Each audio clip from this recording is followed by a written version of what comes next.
de algunas de las cosas que vamos a hablar, pero creo que la mayoría de la gente, igual que nos ve, conoce muchas de estas cosas. Bueno, hoy día van a tener que hacerse un dibujito e imaginárselo, pero la verdad es que estamos trabajando duro en poder tener las imágenes y los videos de apoyo para mostrar todas estas imágenes que hay, que existen y son realmente espectaculares y que a primera vista a uno lo dejan pensando si efectivamente hubo seres extraterrestres o civilizaciones superiores en nuestro planeta, en lo que conocemos como la primera historia o la prehistoria.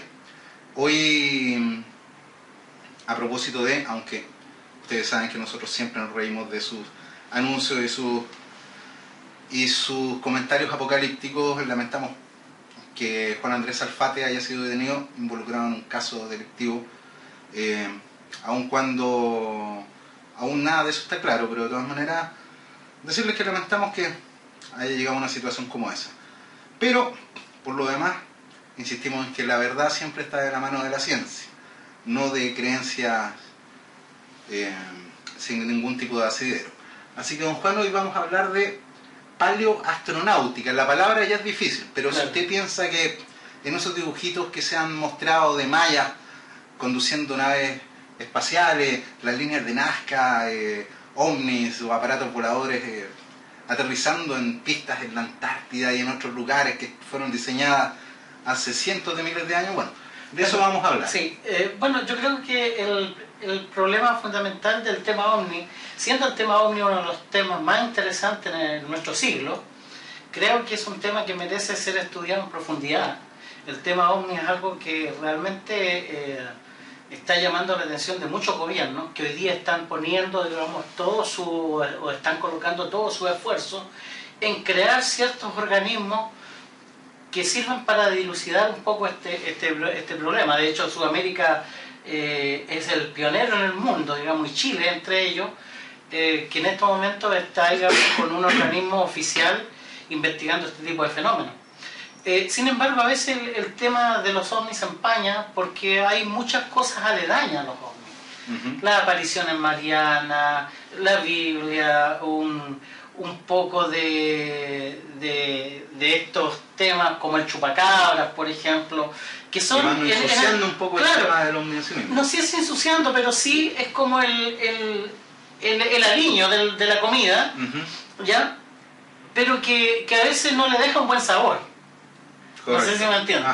¿Ya? Entonces creo que la cosa es ir en el tiempo, a través de estos programas, un poco dejando en claro cuáles son las posiciones al respecto. Lo que pasa es que en la medida en que hay más ignorancia en torno a un tema, es más fácil interpretándolo, sumándole cosas que uno cree que pueden pasar. Claro, ¿no? Ahora yo creo que el problema fundamental, por ejemplo, es la creencia de algunos ufólogos en los libros que escriben algunas personas, como Erich von Däniken, por ejemplo, como J.J. Benito, etc. Son tipos muy conocidos, pero son comerciales. Los tipos van a escribir de todo. Pero básicamente lo que ellos hacen es ficción, nada de lo que ellos tienen es...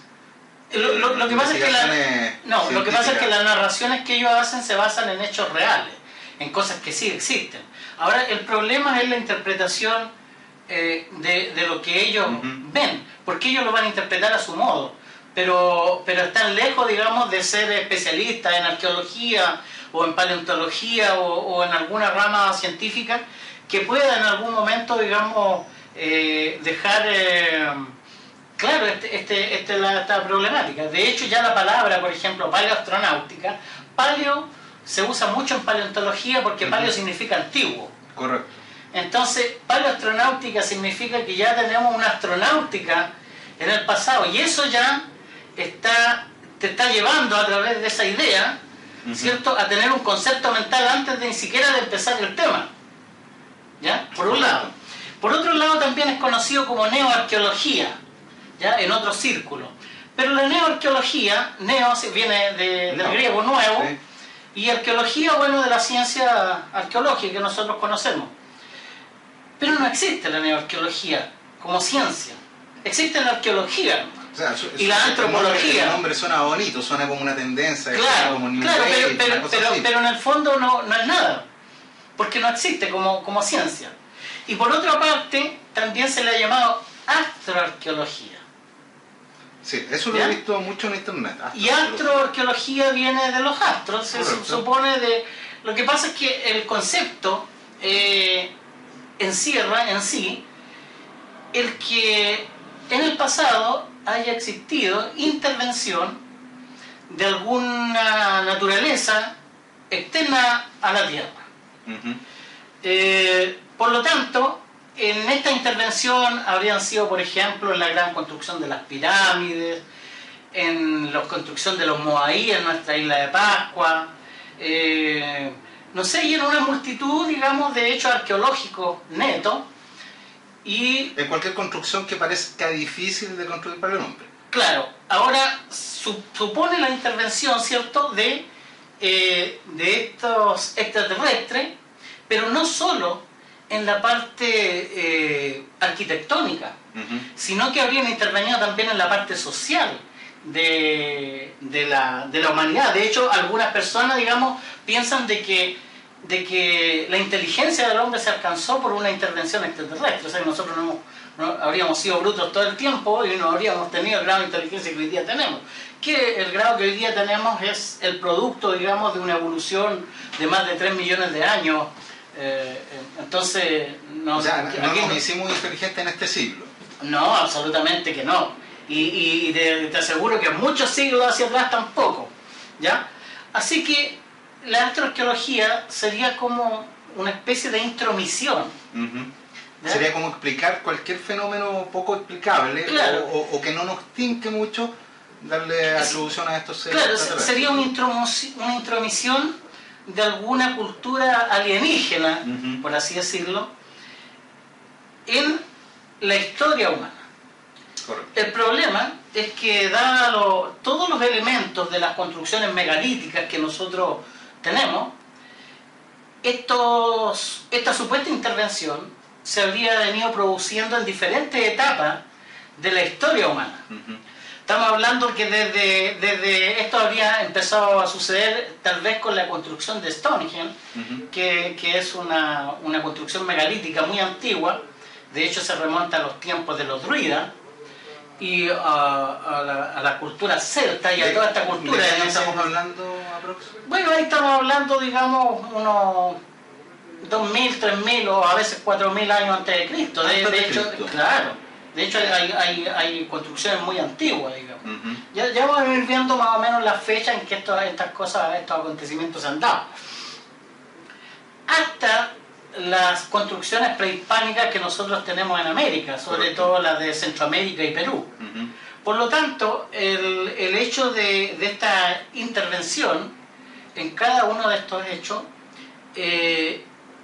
requiere el aceptar hoy día que toda nuestra historia arquitectónica de construcción a lo largo del tiempo no ha sido nuestra, sino que ha sido el producto, según los ufólogos y según los neoarqueólogos, según los astroarqueólogos, ¿ya?, de estas grandes construcciones. O sea, nosotros habríamos hecho el condimento menor, pero los extraterrestres habrían...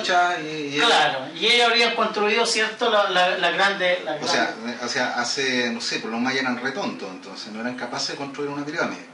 Bueno, así nos quieren hacer saber, pero la verdad es que la evidencia dice otra cosa, ¿ya? Nosotros tenemos autores como Erich von Däniken, por ejemplo, en su libro Regreso a las Estrellas, ¿ya? O por ejemplo en la película Recuerdos del Futuro, no sé si tú te acuerdas, que fue dada en el cine, claro, y el libro también, ¿cierto? Por otro lado, John Michell, que lo tenemos acá en un libro, John Michell, que él habla, precisamente dice los platillos volantes y los dioses, ¿ya? Atribuyendo directamente que la presencia de estos dioses, ¿cierto?, venidos del espacio, estarían acá. Por otra parte tenemos, por ejemplo, el libro Regreso a las Estrellas de Erich von Däniken, ya vamos a leer algunas cosas de él y vamos a hacer algunos comentarios.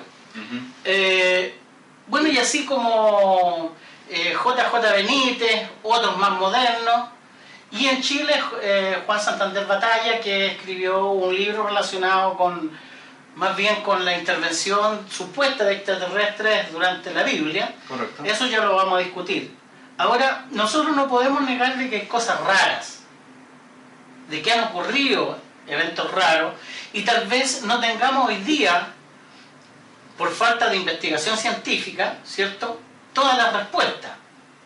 Pero la mayoría de las respuestas a todas estas inquietudes nosotros ya las tenemos, digamos. De hecho hay investigadores que han trabajado a largo tiempo en diferentes proyectos de lo que se habla, digamos, en esta pseudociencia, por así llamarlo, ¿ya? Porque la verdad es que cuando algo no es algo que está pegado al método científico, algo que no es ciencia, es una pseudociencia. Sí, absolutamente. Como ya lo hemos planteado. A mí me ha pasado que en la medida en que más sabe un arqueólogo, un antropólogo, un explorador, en torno a lo que encuentra, mientras más conocimientos tiene de esa cultura, mientras más conocimientos tiene de cómo convivían, de cómo vivían, menos marcianos ve. Claro. Cuando uno llega a un lugar y ve un geoglifo gigante, y uno lo mira y dice, uy, sí parece un cohete, a la primera. Claro. Después cuando uno va conociendo cómo se movía esa cultura, cuáles eran sus dioses, cuáles eran sus costumbres, uno lo que menos piensa es que sea un cohete. Mira, primero nosotros tenemos plagada, digamos, de libros sagrados, desde el Popol Vuh en Centroamérica, ¿cierto? Y los libros sagrados tanto de la India como de otros lugares, incluso la Biblia, en donde nos narran que las narraciones son muy parecidas. Sí, correcto. ¿Ya? ¿Por qué? Porque el hombre siempre miró al espacio, siempre miró hacia afuera, y por lo tanto era muy lógico pensar de que los dioses venían del cielo. O sea, es algo casi natural, porque todos esos cuerpos celestes, el sol, la luna, han estado acompañando desde la prehistoria al hombre. Siempre el hombre, desde que tuvo conciencia, digamos, estaba en estos astros y siempre trató de interpretarlo y trabajar en torno a ellos. De hecho, la agricultura y todo el desarrollo de todos estos pueblos antiguos se basaba precisamente en los conocimientos que ellos podían tener de los astros, sobre todo de la luna, de las mareas, qué sé yo, un montón de elementos que van entregando, ¿cierto?, estos astros, y que ellos pueden ir midiendo tiempo, pueden medir, ¿cierto?, si va a haber un eclipse, qué sé yo, pueden medir un calendario X, etc. Por lo tanto, casi siempre todos estos elementos que están allí están cumpliendo una labor de ese tipo, digamos. Correcto. ¿Ya? Entonces, bueno, tenemos básicamente sería una creencia en que los dioses que fueron los dioses los que llegaron, o son testimonios. Y esto quiero preguntarle, una cosa es la imaginación. Todos en algún momento imaginamos que volamos, inventamos máquinas para viajar en el tiempo. No sé, a los 11 años yo inventaba una silla, yo me instalaba en esa silla y le ponía botones y suponía que podía viajar hacia adelante o hacia atrás. Claro. Y todos, de alguna manera, tenemos los mismos sueños. Claro. ¿Cuándo comenzamos a diferenciar lo que es una imaginería o un sueño colectivo de una sociedad con lo que vieron, con el testimonio real, con el diario? No es lo mismo. Es que yo creo que esto no tiene que ver con la comunidad entera, tiene que ver con el chamán, o con los chamanes. Los chamanes no son un grupo grande, son un grupo muy reducido de personas, que son los que en todas estas sociedades tenían los conocimientos. El chamán o el curandero o el sacerdote, ¿cierto? En el caso de los druidas, por ejemplo, eran tipos que ellos, por ejemplo, para ser un druida había que estar 20 años como aspirante a druida, 20 años para aprender todo lo que un druida podía saber e interpretar. Entonces, estos chamanes han estado en todas las sociedades. De hecho, los chamanes, y a ti te consta que la parte religiosa es la que más influye políticamente en una sociedad. Correcto, hasta el día de hoy. Hasta el día de hoy. Y por lo tanto, lo que decía el chamán era lo que valía. Por lo tanto, si el chamán usaba un alucinógeno y él veía ciertas figuras en su mente, producto de estos alucinógenos, obviamente que él lo transmitía a la sociedad. Claro, porque para él era real, o sea, absolutamente, si alguien para él era real. Como San Pedro o Pillote o algo LSD, esperemos que no, porque eso hace mal. A nosotros nos han contado cuáles son los efectos de eso.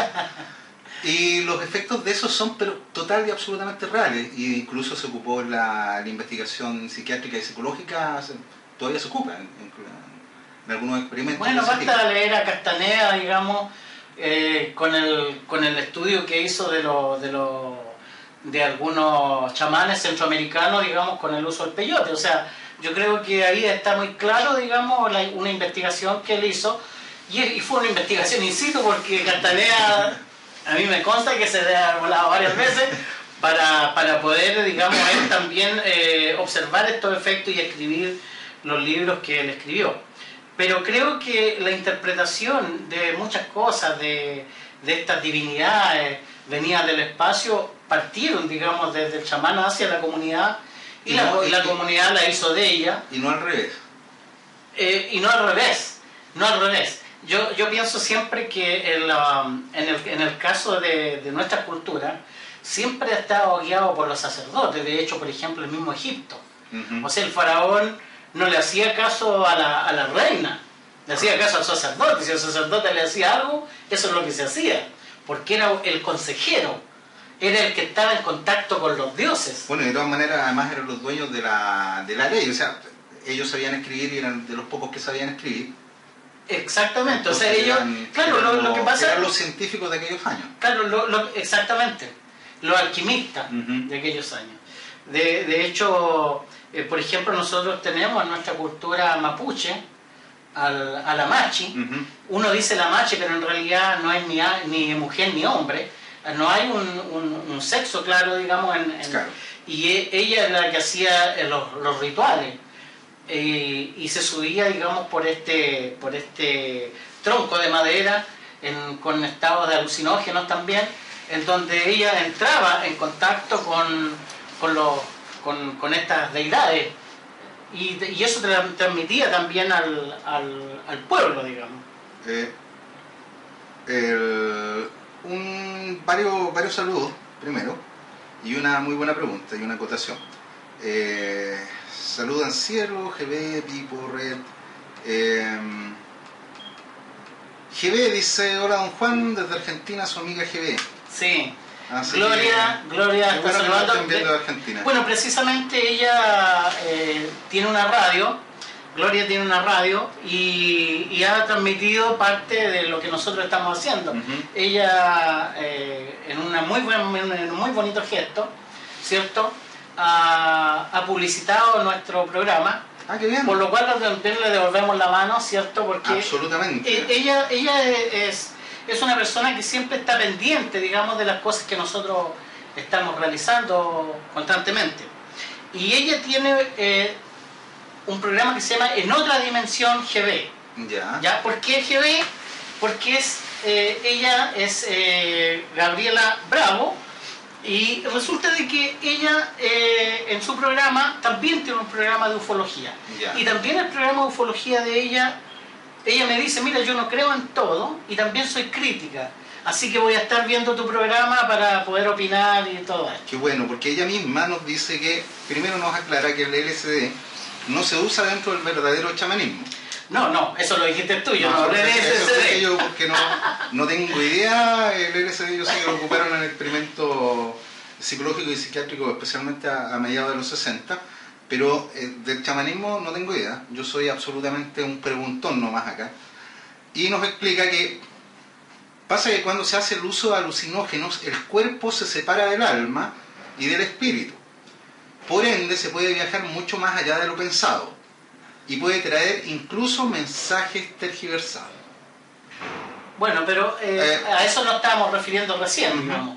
De hecho, en un estado, digamos, de alucinógeno, el chamán entra en un estado, digamos, alterado, y por lo tanto él se supone, digamos, que alcanza ciertos niveles en donde se supone que no es que él esté en contacto con alguien. Pero está imaginando. Exactamente. Entonces, eso es indudable que hace. Bueno, entonces, desde ese punto de vista, los testimonios reales, el periodismo de esos años, el tipo que corría a decir: oye, viene llegando un ovni, y lo difundía, que básicamente eran un poco los trovadores en la Edad Media, que Claro. eran los que iban contando las historias de pueblo en pueblo, lo que había sucedido, de la muerte del rey o qué sé yo. En las otras culturas también había una suerte de estos contadores de historia, pero en definitiva hay testimonios que no vengan de estos chamanes, de los dueños de la verdad de ese Bueno, tiempo. la verdad es que sí, Testimonios porque... que puedan ser Sí. recogidos desde otra manera, poder decir efectivamente. Absolutamente. Lo que yo te estoy hablando, porque tú me introdujiste en el tema diciendo, ¿cierto?, de que la sociedad era la que de Ajá. repente, ¿cierto?, podía dejar estos mensajes de Correcto. estos dioses. Y yo te digo que estos mensajes no los recibía la sociedad en su totalidad, porque no todos estaban en nuestro estado alterado, sino que más bien era el chamán. Pero indudablemente que nosotros tenemos una serie de construcciones en diferentes lugares del mundo que han sido interpretados por estos neoarqueólogos como la prueba irrefutable de la visita de extraterrestres en el pasado. Y aquí no estamos hablando de chamanismo, aquí estamos hablando de una interpretación que se hace hoy con respecto a elementos que existieron en el pasado. Por ejemplo, Comencemos a hablar de las líneas de Nazca en Perú. ¿Ya? Las líneas de Nazca abarcan un sector bastante grande que está en el área central-sur del Perú, sí, que acá en la costa. casi en la costa, y que abarca desde Nazca, Humala, Santa Cruz, Villa El Ingenio, ¿cierto?, Río Grande, hasta un lugar que se llama Palpa. Un dato, si alguien quiere ir para allá, porque el otro día un amigo me decía, oye, pero tú estuviste en Nazca y es súper caro llegar. Nada, tú te vas a Arica, tomas un bus en dirección a Lima y llegas, porque está entre Tacna, tú te vas por la costa, todos los buses pasan por ahí y te bajas en un pueblito que en este momento no me acuerdo el nombre, que está en la costa, y listo, de ahí claro, ya tienes que subirte, y si te Ahora- atreves a subirte a uno de esos aviones, pero es súper fácil llegar desde Chile, por lo que no es excusa que alguien joven no se vaya a pegar el pique para allá y vaya a verla, Claro. porque en realidad son... Ahora, ¿qué son las líneas espectaculares. de Nazca? Las líneas de Nazca en el fondo son geoglifos. Ujú.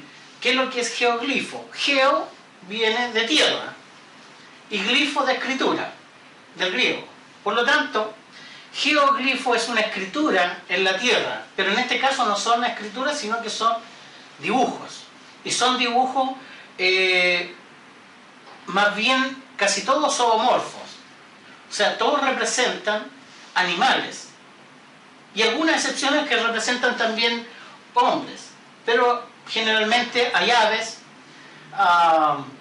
monos, ballenas, colibrí, Correcto. garzas, etcétera. O sea, la cantidad de animales que allí hay es grande. Digamos que alcanzarían más o menos tal vez unos 900. Sí, son muchísimos. Claro. Sí. ¿Ya? Ahora, hay algunos más pequeños, otros más grandes, y se supone que estos dibujos los habrían hecho los viracochas. Ya, correcto. Y los viracochas, en el fondo, se interpreta como los visitantes, el que viene de afuera. ¿Ya? Y por lo tanto, cuando ocurre esto, ocurre que los neoarqueólogos interpretan esto de los viracochas o este extranjero que viene desde el cielo. ¿Por qué? Porque yo creo que la primera falacia que ocurre en este tema es que dicen que los geoglifos de Nazca no pueden ser vistos desde tierra. Sí, eso es lo que aseguran todos. Ahora, No es así. Cuando yo estuve allá me dijeron que no, que No, se podía no. ver desde tierra. Absolutamente. De hecho, de algunos cerros cercanos, una persona se sube a su cerro y mira la planicie y va a ver varios de estos geoglifos, digamos. Ahora, ¿cuál sería, según los neoarqueólogos, la finalidad de estos geoglifos? Porque para ellos debe tener una finalidad. Sí, claro. Y la finalidad de ellos es que son señales o canchas de aterrizaje para posibles platillos voladores o naves extraterrestres, o como queramos llamarle, ¿ya? Para que estas señales sean vistas desde el cielo, ¿cierto?, para estos aterrizajes. ¿Y por qué el dibujo, no sé, pues de colibrí, que es el más típico, que uno de los que ¿Ya? ¿Sí? ¿por qué estos dibujos de animales para representar eso? Es que no solamente de animales, también hay de hombres. Sí, pero ¿por qué estos dibujos? Y no ponerle estrellitas, suma, resta, un 1 o lo que sea, no sé. Es que el fondo de los geoglifos de Nazca que no fueron hechos por los extraterrestres, sin duda. Claro.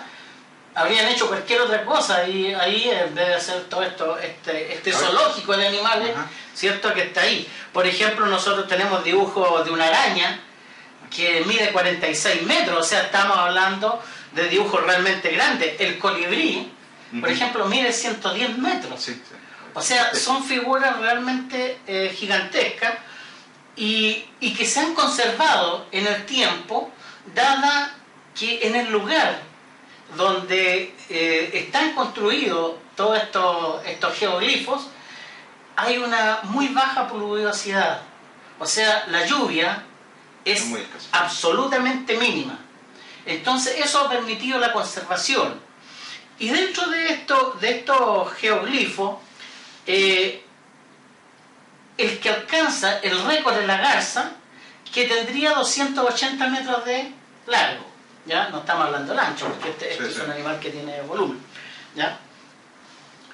Ahora, dentro de los geoglifos, existen geoglifos que son como relieve hacia arriba, y algunos que son como excavaciones. O sea, como bajo relieve. Claro, como bajo relieve.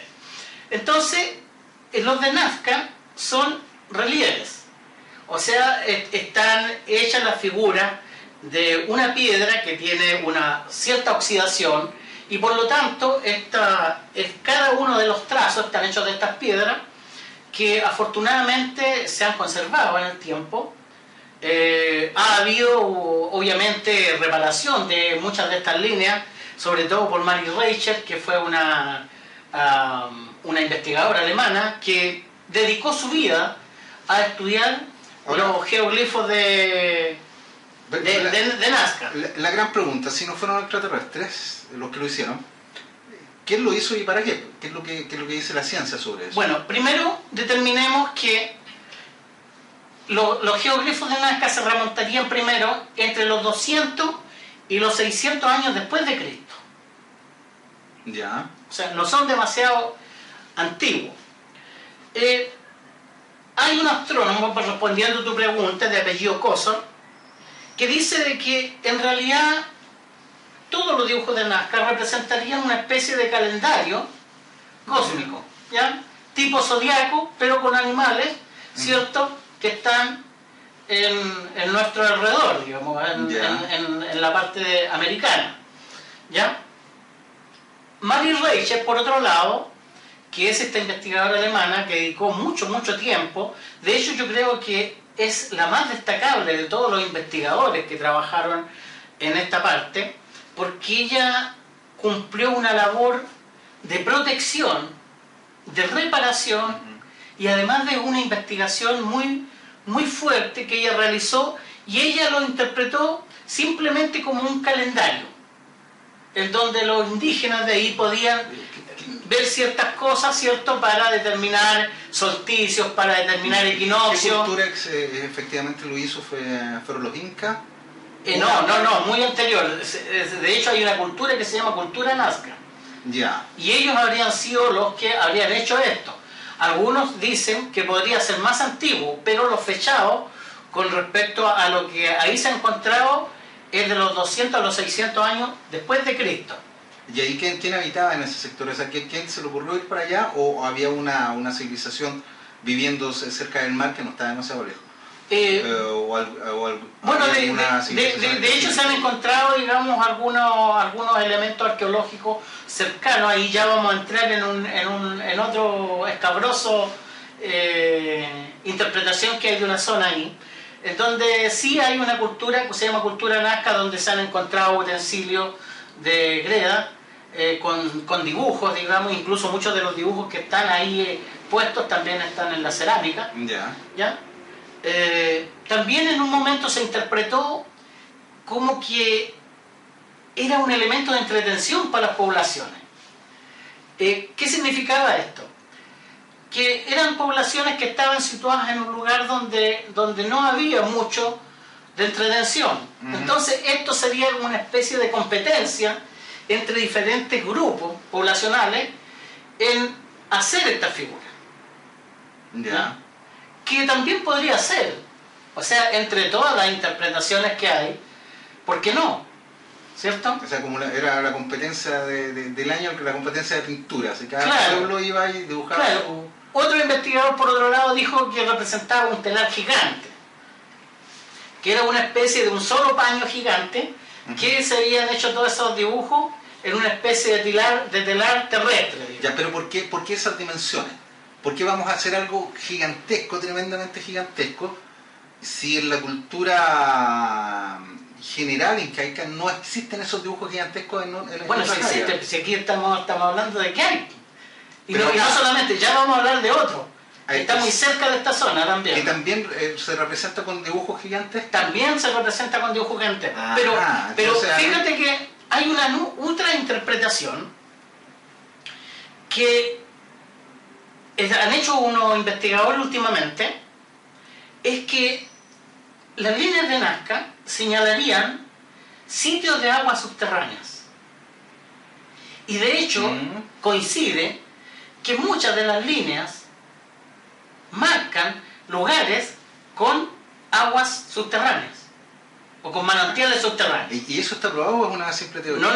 No. De hecho, en varias de las líneas que están en Nazca se han encontrado estas napas subterráneas. Ya. En varias de ellas. Y en otras puede que ya esas napas ya no existan, no se hayan secado, no lo sabemos. Ya. Pero sí hay una tendencia. Hay una tendencia, por lo menos en 5 o 6 de estos grandes dibujos tienen napas subterráneas bajo su dibujo. A mí me hace mucho más sentido eso porque en los geoglifos que hay en Chile, desde San Pedro, desde Iquique, desde Arica para acá, está lleno de geoglifos. Claro. Hasta bien entrada la zona central. Y a mí me da mucho sentido esta respuesta que usted está dando porque aquí por lo menos los indígenas lo utilizaban como un semáforo, una manera de decir, aquí está el lugar donde hay comida, aquí hay agua, y había indicativos y los dibujos están como indicando eso con animales también, claro. Arañas y qué sé yo. Ahora nosotros, por ejemplo, podemos interpretar los dibujos de Nazca independientemente, pero si interpretamos el conjunto de dibujos, lo mejor quiere decir algo que aún no hemos descubierto. Pero es muy significativo de que en varias líneas hayan napas de agua subterránea y que sea un indicador. Eso es muy sobresaliente. ¿Ya? Eso sería espectacular. Una pregunta que nos hace Cielo 1111. Dice, ¿cómo pudieron los nazcas trazar dibujos tan perfectos sin verlos? Por geometría. De hecho, casi todos los dibujos son de corte geométrico. No, por ejemplo, a través de cordeles, ¿cierto? Tirando ciertos trazos, que son los circulares, y las líneas rectas, digamos, son mucho más fáciles de hacer. De hecho, nosotros a veces consideramos poco de que el conocimiento que tenían en el pasado sobre geometría era realmente sobresaliente, en muchas culturas.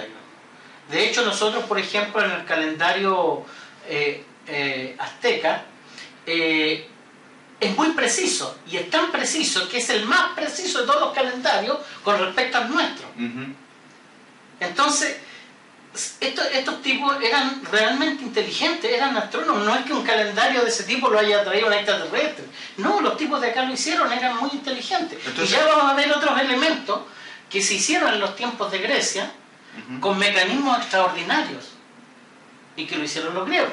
Sí, bueno, la palanca viene de ahí. Claro. Pero ¿cómo pudieron trazar dibujos tan perfectos sin verlo? Decía Cielo 1111. Entonces, básicamente me imagino, suponiendo que como lo haría yo sin tener idea de geometría, hacer un dibujito y decir, ya, ándate derechito para allá y poner a un tipo arriba del cerro que me diga, sí, vais bien, vais chueco o qué sé yo. Claro, y bueno, ¿por qué no, por ejemplo, el hecho de tirar niveles con lienzas? De hecho, en estas culturas prehispánicas se usaba el quipu, que era una especie de calculadora con nudos y que era muy exacto. Entonces, nosotros no tenemos que pensar en que esta gente era estúpida. Esta gente era muy O inteligente. sea, sabían matemáticas, sabían geometría. Absolutamente. Ellos, el Quipu les permitía calcular cualquier cosa. De hecho, se usó muy en el tiempo de los incas y esto derivó desde mucho antes. Entonces, Cielo, espero que haya quedado respondida su pregunta.